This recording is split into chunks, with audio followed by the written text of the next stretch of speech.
Assalamualaikum warahmatullahi wabarakatuh. Bagaimana kabarnya anak-anak hari ini? Semoga sehat selalu ya. Pada pertemuan kali ini kita akan pelajari tentang memenuhi janji, mensyukuri nikmat, memelihara lisan, menutup aib orang lain sebagai bukti dari keimanan. Sebelum masuk ke dalam materi, Ibu akan terlebih dahulu menyampaikan tujuan pembelajarannya. Yang pertama adalah menganalisis cabang iman, memenuhi janji, mensyukuri nikmat, memelihara lisan, dan menutup aib orang lain. Yang kedua adalah merepresentasikan tentang memenuhi janji, mensyukuri nikmat, memelihara lisan, menutup aib orang lain, sehingga dapat meyakini bahwa cabang iman tersebut adalah bagian dari ajaran agama. Yang ketiga adalah membiasakan sikap tanggung jawab, memenuhi janji, mensyukuri nikmat, memelihara lisan, dan menutup aib orang lain. Pengertian memenuhi janji.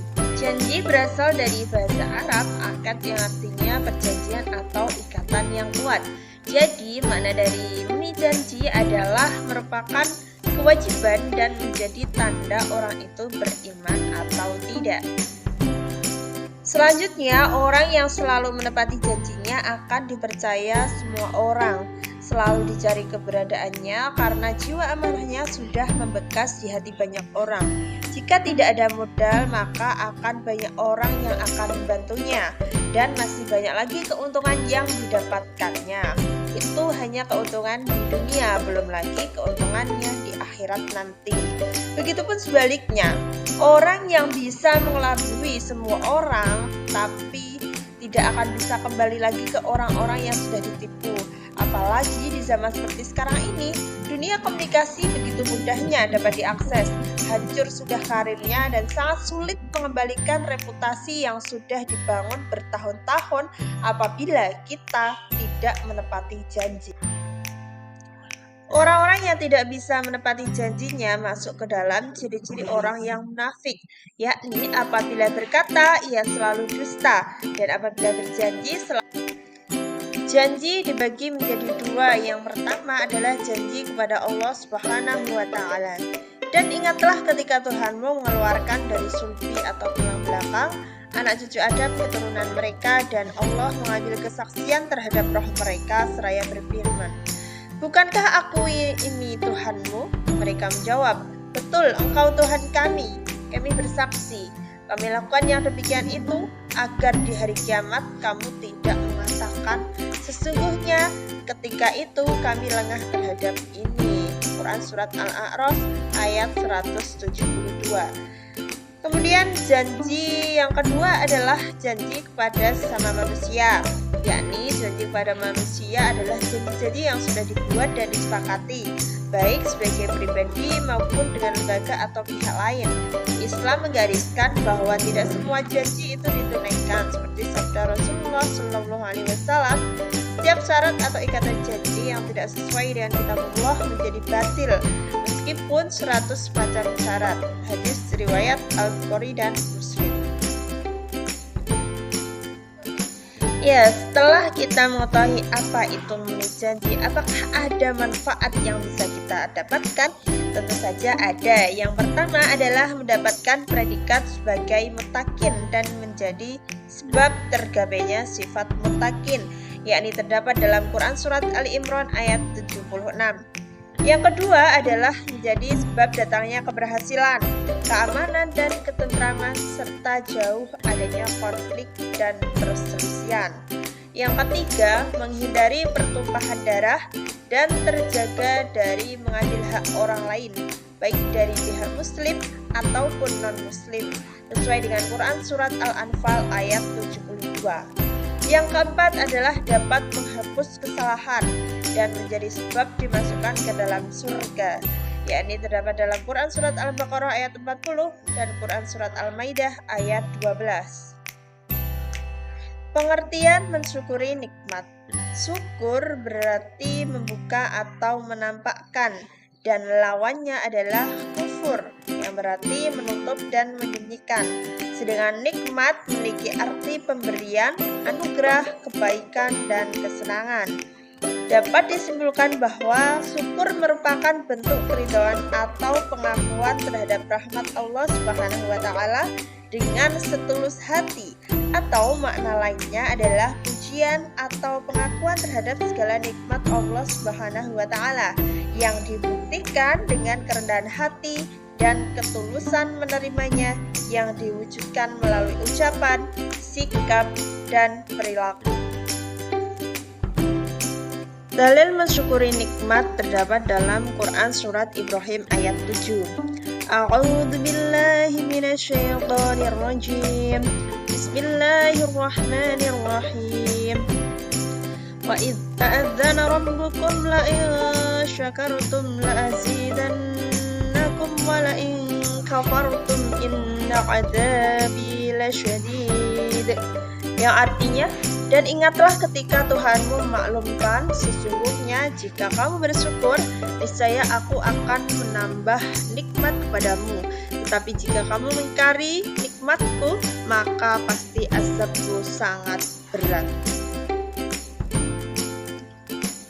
Perwujudan nikmat, yakni dengan hati, lisan, dan anggota badan. Yang pertama adalah dengan hati pribadi yang bersyukur kepada Allah Subhanahu wa taala, ditandai dengan pengakuan, kerelaan, dan kepuasan hati atas segala nikmat yang diterima. Yang kedua adalah lisan, dilanjutkan dengan lisan yang selalu mengucapkan syukur. Misalnya banyak-banyak mengucapkan hamdalah dan kalimat-kalimat pujian yang disampaikan sesuai dengan Quran surat At-Taha ayat 11. Yang ketiga adalah anggota badan. Setelah itu, semua nikmat tersebut diwujudkan dan difungsikan oleh anggota tubuhnya dalam ketaatan hanya kepada Allah Subhanahu wa taala. Imam Al-Ghazali membagi syukur itu menjadi 3 bagian, yakni ilmu, hal, dan amal. Melalui ilmunya, seseorang menyadari bahwa segala nikmat yang diterima itu semata-mata berasal dari Allah Subhanahu wa taala. Keadaannya menyatakan kegembiraan, selanjutnya amal perbuatannya sesuai dan sejalan dengan fungsi nikmat tersebut diberikan. Ada beberapa keuntungan menjadi ahli syukur, diantaranya adalah jauh lebih produktif. Saat menghadapi problem, orang yang bersyukur mesti dapat memanfaatkan peluang yang tersisa, sekecil apapun itu, untuk menangkap peluang yang lain, tidak menghabiskan waktunya untuk mengeluh dan sesal diri. Yang kedua adalah lebih bahagia dan optimis. Lebih bahagia dan optimis, orang yang bersyukur emosinya itu stabil dan itu menjadikannya lebih bahagia, sigap mencari solusi dan alternatif terbaik dan melokalisasi persoalan, bukan melebarkannya, apalagi menyalahkan pihak lain. Semuanya diambil hikmah dan pelajaran dari peristiwa yang terjadi. Manfaatnya kembali ke diri sendiri. Dan yang ketiga adalah kembali lagi ke diri sendiri manfaatnya. Dunia ini sudah jutaan atau ribuan tahun, tetapi rahmat dan kasih sayang Allah masih tetap dilimpahkan ke seluruh makhluknya. Dan semuanya tercukupi. Ketika seseorang bersyukur, maka nikmatnya akan Allah tambah. Dan itu berarti bermanfaat untuk diri sendiri. Tapi yang perlu disadari adalah sayangnya seringkali kita memahami nikmat itu hanya berupa harta benda, uang, dan fasilitas mewah lainnya. Padahal yang termasuk nikmat adalah hidup sehat, keluarga bahagia, menjalankan sholat secara istiqomah, terhindar dari segala cobaan terhalang, melakukan dosa dan kemaksiatan. Menjaga lisan. Melalui lisan yang tidak tertata muncul pertengkaran dan perselisihan. Lisan juga bisa membuat malapetaka yang besar, bahkan pembunuhan yang tidak terkira akibatnya. Selanjutnya, penggunaan lisan yang tidak terjaga menjadikan perang yang menimbulkan korban jiwa, mulai dari hitungan kecil sampai mencapai ribuan bahkan jutaan. Sebaliknya, melalui lisan juga muncul berbagai macam kedamaian, kesejukan, cinta, dan harapan yang tersemai di lubuk jiwa untuk puluhan ribuan jutaan bahkan miliaran umat manusia. Masih banyak manusia yang tetap memelihara harapan bahwa meski kondisinya yang memprihatinkan dan mengenaskan, karena masih percaya kepada janji-janji yang disampaikan. Lisan antara fitnah, ghibah, dan buhtan. Fitnah adalah bahasa Arab yang terdapat dalam Al-Quran dan dipakai oleh orang Indonesia. Tetapi makna fitnah yang dipahami oleh orang Indonesia berbeda dengan makna fitnah yang terdapat dalam Al-Quran. Dalam Al-Quran, kata fitnah memiliki beberapa arti, antara lain cobaan, ujian, musibah, dan ada juga yang berarti siksa di akhirat. Seperti terdapat dalam surah Al-Baqarah ayat 217 yang artinya bahwa siksa bagi orang kafir kelak di akhirat lebih besar daripada pembunuhan. Menurut penjelasan dari M. Quraish Shihab. Untuk lebih jelasnya, maka kita simak penjelasan berikut ini. Makna fitnah yang dipahami masyarakat Indonesia berdasarkan KBBI adalah perkataan bohong atau tanpa berdasarkan kebenaran yang disebarkan dengan maksud menjelekkan orang, seperti menodai nama baik, merugikan kehormatan orang. Islam melarang perbuatan fitnah karena banyak bahaya yang ditimbulkan, antara lain penderitaan menyebar kemana-mana, dan jangan lupa bahwa tangisan dan retihan doa orang yang difitnah termasuk orang yang dizalimi. Doanya cepat diterima oleh Allah Subhanahu wa Ta'ala dan mencelakai diri sendiri, baik cepat maupun lambat. Lalu bagaimana dengan ghibah dan buhtan? Melalui lidah yang tidak tertata juga muncul ghibah. Lihat isi kandungan Quran Surat Al-Hujurat ayat 12, termasuk buhtan. Keduanya sama-sama menimbulkan perselisihan, pertengkaran, dan akibat buruk lain yang lebih besar. Pada titik inilah, sekali lagi, sangat penting bagi kita semua agar pandai-pandai menjaga lisan dan lidah. Ghibah adalah membicarakan orang lain yang tidak hadir, sesuatu yang tidak disenanginya, termasuk yang dibicarakan itu, sesuai dengan keadaan orang yang dibicarakan. Jika yang dibicarakan itu keburukan orang yang disebut tidak disandang oleh yang bersangkutan, itulah yang dinamakan buhtan atau bohong besar. Lalu bagaimanakah caranya menjaga lisan? Yang pertama adalah menjauhi kebiasaan berkata bohong dan tidak bermanfaat. Jangan pula berbicara yang berlebihan. 2. Jauhi pembicaraan batil, kotor, dan jorok. 3. Jangan berbicara dusta atau palsu. Ingat, tanda-tanda orang munafik salah satunya jika berbicara berdusta atau bohong. 4. Jangan gunakan lisanmu untuk menggunjing. Quran Surat Al-Hujurat ayat 12. 5. Jangan berkata kasar. Quran Surat Ali Imran ayat 159. Jauhi pula melakukan celaan dan melaknat orang lain. 6. Jangan mengadu domba dan jangan pula mudah marah. 7. Jawablah panggilan orang tua dengan sopan dan santun. Quran Surat Al-Isra ayat 28, serta jauhi banyak berbantah-bantahan. Pengertian menutup aib: celah, cacat, nista, noda, perilaku hina, atau ada juga yang bermakna kiasan, yaitu arang di muka. Begitu beratnya keburukan akibat aib yang dibuka. Maka siapapun kita, jika mengetahui aib, maka hendaklah kita menutupi dan menyimpan rapat-rapat aib tersebut. Jangan sampai malah disebar ke khalayak ramai. Kenapa bisa begitu? Jawabannya, jika kita sendiri membuka aib, inginnya aib itu disimpan rapat-rapat, dan enggan jika aib itu tersembunyi. Tidak ada satupun manusia yang ingin aib dibuka. Aib adalah keburukan yang bersifat rahasia. Disebabkan sifatnya yang rahasia, biasanya hanya diketahui oleh orang yang bersangkutan atau beberapa orang tertentu. Macam-macam aib.